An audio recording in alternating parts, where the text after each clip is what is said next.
Okay, thank you very much. Parece que vamos quedando. Okay. First of all, thank you very much for inviting us to participate in the event.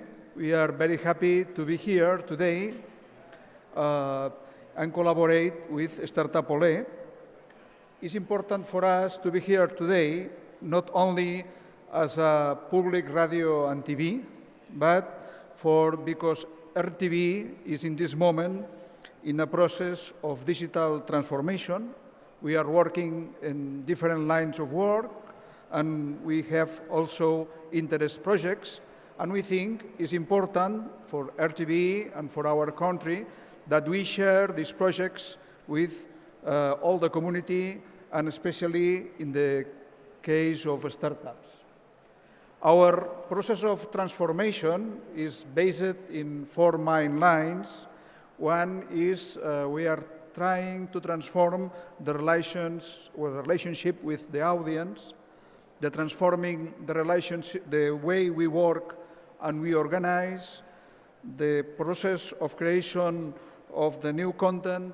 All these processes are working simultaneously in this moment in RTV. I want to share a few about some of them. The process of transforming the relationship with our audience is in this image. We are coming from broadcast the same signal for everybody at the same time, in the same moment, with the same tool to access this content.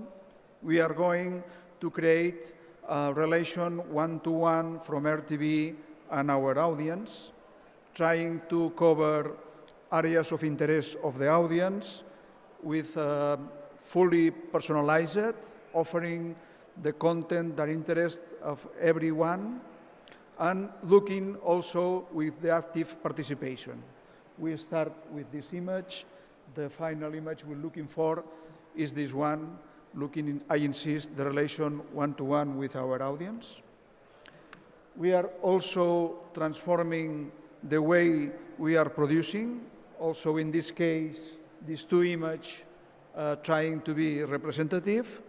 We are trying to introduce in our company greater mobility for our journalists and our professions, better tools to access the information, better tools to share the information, and also improving the technical quality of our productions, of our contents.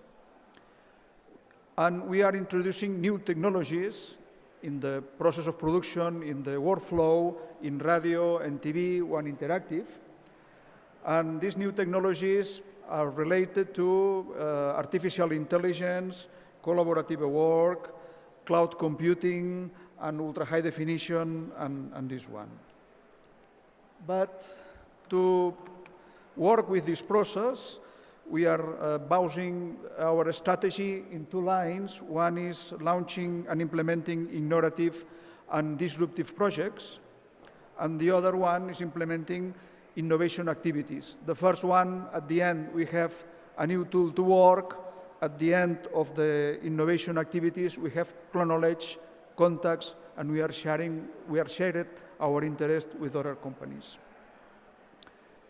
In the area of innovation activities, for us, is an open process, and we are trying to be in contact to share our projects in the field of academic research, creating observatories, in the field on the participation of projects on RRD, Spanish project, European projects, and also with the creation of several cathedrals.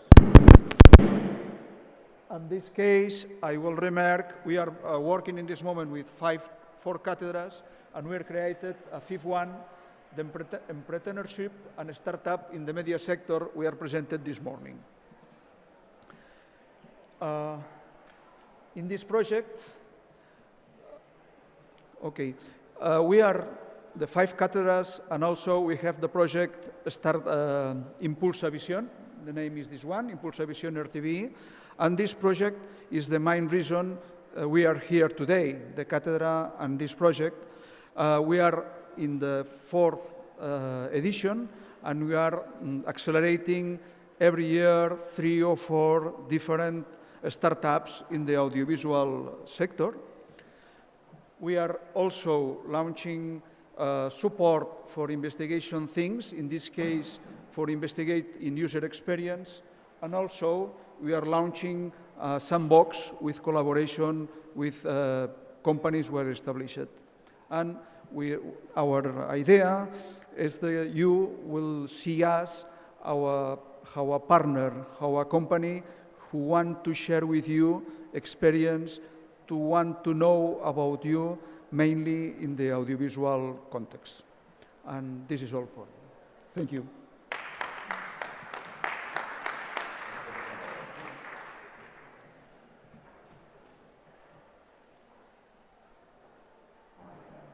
Thank you very much. Now the next speaker.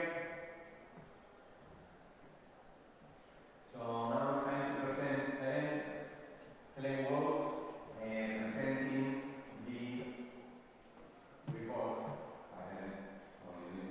On the floor.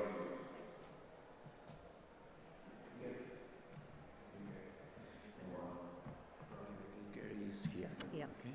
Thanks. So you are next. And which? Forward. Yeah. Okay. Okay. Okay, hello everyone. My name is Helen Walsh and I am the COO at TechEU. And for those of you that don't know TechEU, we are a data and a media platform and we track the European technology news. We're very pleased to be able to be working again with StartUp, and we have been producing a report on the European investment landscape, and that's what we'd like to share with you today. I'm only able to give you a very small snapshot in the time that we have. It's a free report, so we absolutely encourage you to download it. We'll share the link at the end and really take a look at all the information that's in there. So what's actually in the report? Well, it is tracking the key investment trends for 2018 through data and analysis. But we know that data does not tell the whole story for a whole load of different reasons. And so we have reached out to leading voices within the ecosystem, and we have added in some comments and insights as well. This year, for the report, we have added in a focus on Spain, and also on the European Commission's SME instrument. So let's take a look at the main highlights.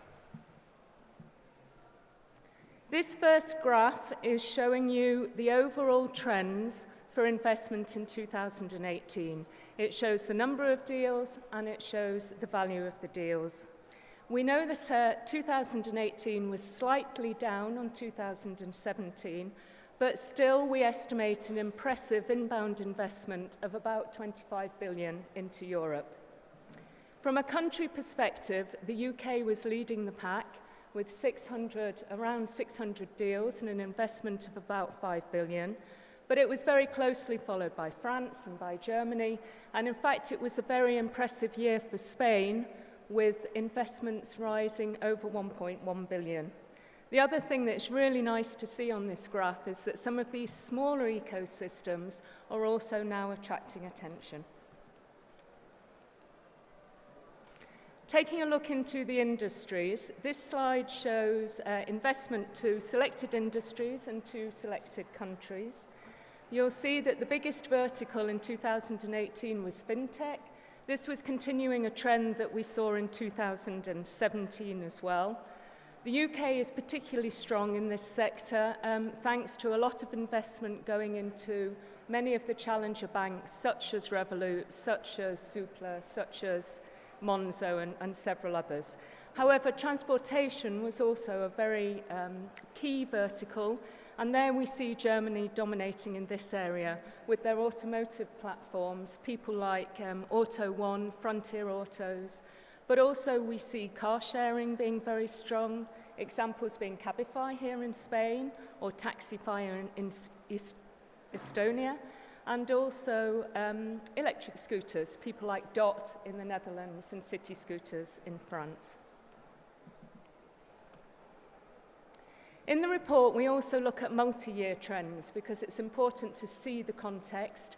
This particular slide shows you investment from the first quarter of 2015 through to the end of 2018. You'll see that it's a very positive development. When we first started tracking, it was 3.3 billion. By quarter 4, 2018, we're talking about 7.8 billion. What's interesting to see here is that although the value's gone up, the number of deals has fallen since the high in quarter 4, 2016, which is suggesting that the value of the deals is getting stronger. This slide, the next slide, supports that argument. When you look at the mean level of investment to quarter, it's a very fluctuating picture. But if you look at the median levels, then you see this continuous positive trend that we see here. The other side of the report is looking at exits. Although it was slightly down on 2017, 2018 was a very strong year for exits.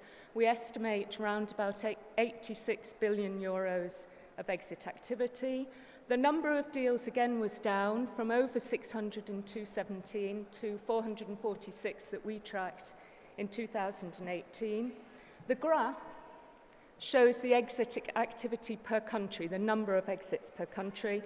Again, the UK was leading here, but it was very closely followed by Germany, and in fact, in 2017, it was the other way around. The little table on the other side shows the top acquiring countries, and you'll see that the US is top of the pack there.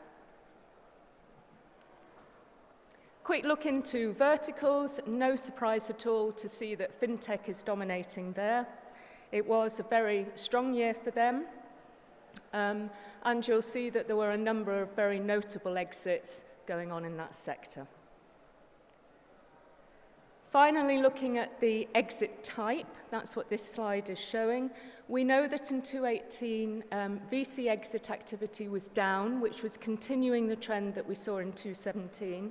We also see that acquisitions and IPOs were down, but we really don't see this as any cause for concern at all, because if you look back to 2014, there were only 181 exits, so this is already a very considerable increase on that, suggesting that the ecosystem is most definitely maturing. It was a very good year for IPOs, with some notable activity going on for Spotify in April and companies like Adyen in June. We then looked at Spain, a lot more information in the report, but very top line. This is looking at investments in Spain for 2018, the value and the number of deals. It was a standout year, as we mentioned before. Although the number of deals was down, the value soared to an incredible 1.1 billion, helped in part by some major investments into LetGo, into Glovo, and into Cabify. Oops, sorry. Now we know what causes that. Looking at exits, interesting picture here because it's a diverse range of industries. The bubble graph represents the relative size of exits within Spain. You'll see that fintech is dominating again, but content was high, security was high, developer tools were high. And finally, we look into the European Commission's SME instrument. This is one of the world's leading investors into early-stage startups, particularly focused onto groundbreaking fields. Since they started, there's been over 1.7 billion invested into 4,300 plus projects. And actually, Spain has been the country that has received the most amount of money from this particular initiative. And this slide just gives an oversight of where that money has gone within Spain. So that was just literally a snapshot of what you've got in the report. If you want to learn more about our really incredible ecosystem, download it, The link is up there at the top. It's free. And I would just like to leave you with the words of our founding editor, Robin Waters, and thank you for listening.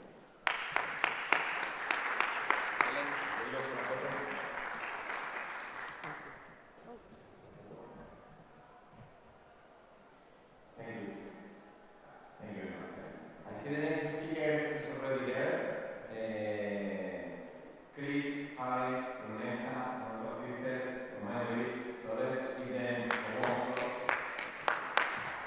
And I will ask you for a favor, okay, because we have to leave the room for a few minutes. So you will introduce Jesus later on, okay? Jesus, okay. After him, he will introduce you, okay? I need to leave for a while, okay? Thank you. Thank you, Emilio. So let's go first of all for the photo. Okay. Then, okay. Okay. Thank you. So I pass the floor. Thank you, Emilio. Buenas tardes. Good afternoon, everyone. Thank you, Emilio, for giving us a few minutes to talk about one of our programs. So I'm Chris Haley. I'm from Nesta. Crystal from Mind the Bridge. Nesta, Mind the Bridge, StartUp, Ole. We are partners in something called the StartUp Europe Partnership, which is a European Commission-funded initiative along with the London Stock Exchange and the Scale-Up Institute from the UK. What is this initiative trying to do? This is trying to help startups scale all across Europe and has a particular focus on connecting startups with corporates. So I'm going to be very brief this morning. In a minute, we've got a short video that will give you an overview of what we're doing. But I wanted to say three things, really. So for any of the younger startups in the room or at the event, I wanted to quickly plug a report which the SEP initiative has produced. This is really a sort of beginner's guide to startup finance, outlining different routes to scale for kind of very early stage startups. Secondly, for any more mature startups that are here, by which we typically mean people who've raised Series A, there are a series of scale-up summits which Mind the Bridge are running, or they're leading, running with all the partners across Europe. There is one in Madrid in December, the 9th and 10th, Crystal? Yeah. 9th and 10th of December in Madrid. So for mature startups, if you're interested in coming along there and being introduced, having essentially speed dating with corporates, please get in touch with one of us afterwards or over the next few months. The third thing that I wanted to say was that we launched a week or so ago some awards for what we're calling startup-friendly corporates. In our view, corporate startup collaboration, when it's done well, is tremendously rewarding for both sides. We think there's genuine mutual benefit to be gained from those collaborations, but it's a difficult thing to get right, and we want to recognize those companies that are going out of their way to work with startups. So for the fourth year, we are running some awards for startup-friendly corporates. For corporates in the room, we would encourage you to enter those, and please do send us the information that we need to be able to judge your entry. For startups in the room, we are very keen to receive your nominations. So who do you think are the best large companies to work with? So you can find all of that information on the Nesta website and on the Startup Europe Partnership website. We have a short video, I think, to outline. Yeah. So this will give you just an overview of the summits that we're running and a flavor of what the Milan summit will look like. Okay, thank you.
talking there, so we'll stop the video. You don't want to watch 2 minutes of, of an event. But it is online. If you go to the startupeuropepartnership.eu site, you can see for yourselves what the events look like. Very good events, lots of positive meetings that have come out of that. So if you're interested, please do have a look. That's it from me. I was going to introduce Jesus now for the next speaker. Thank you.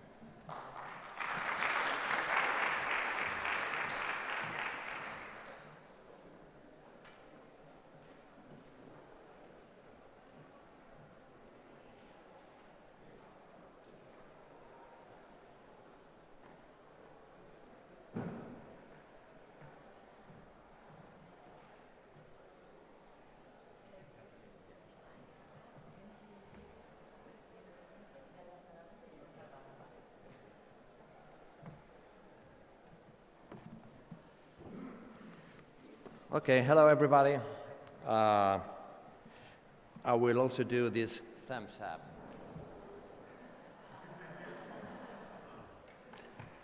Okay.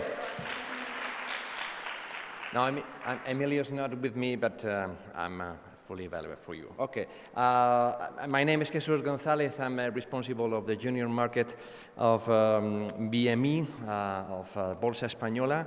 BME is the manager of all market infrastructures in Spain, not only Bolsa, not only the stock market, the equity stock market, but also the fixed income, derivatives, energy markets, and also the back office infrastructure like our registry of account, information depository, and so on. So in this position, we discovered 10 years ago that we only have a good service for big companies, and it was time to open the focus to cover also SMEs and the SME financing, which is quite a different story, and that's why we started our junior market. We call the MAP, the alternative stock market in Spain. In this 9-10 years, we have more than 100 companies, and we help these companies to raise more than 2 billion euros. Also, we started 5 years ago a market for fixed income, for junior issuers on fixed income. We call it MARF. We now get more than 50, 60 issuers, and it's very successful. But we also discovered that in the route of this market, we experienced that many companies are willing to join, but are not still prepared, not still mature to go there. And so that's why we started this, what we call entorno pre-mercado, or the pre-market, or EPM project. Okay. So this is a mix of education, training, and networking to help companies to go en route to the stock market. And after all, it consists on connecting unlisted companies that are seeking funding with private investors interested in alternative investments, but we focus very much not in a marketplace. This is not a marketplace, in fact, but it's more a window, a scenario to help these companies to be more visible and to help them in training, in promoting all the knowledge they need to access stock markets. It's a kind of bridge between companies and capital markets. Important, what we need companies that are, you can consider them a kind of Series A startups with a minimum age of 2-3 years, with audited financial statements. We as a requisite, we ask them to be audited. Obviously, the needs of funding should be, well, at least half a million. I mean, we are not prepared to very initial stage startups, but more in the route to a scale up. And in this requirements, we train the companies not only to fulfill an initial requirement, but it's a kind of training to be as a traded company, willing or with the ability to present all the information, to produce all the information that in theory should be executable when they are listed in the stock exchange. So, for example, they need to produce periodic information every half a year. At the end of a year, it will be audited. Also, to show the shareholder structure, to report the degree of compliance of their business plan, to explain the relevant facts, financial and economic relevant facts of a company. And these milestones to train them so they feel as a natural when they grow up and in 2-3 years make part of the stock exchange, it will be something natural for them and have all the structure in the company prepared to do so. We have launched this initiative 1 year and a half before, and we have started also with the first companies. We have a dozen of them, different companies from different sectors, different verticals. Some of them are preparing the listed in the stock exchange. The first of them, Soluciones 480, is foreseen to be part of a stock exchange at the end of this year. But this is not the only aim. This is not the only subject. It should be more open for companies that maybe will never be in the stock exchange, but are willing to interact and to do networking and to get the internal structure to have a relationship with investors and other companies. Well, I'm not going to get very long, but just to have a look of the companies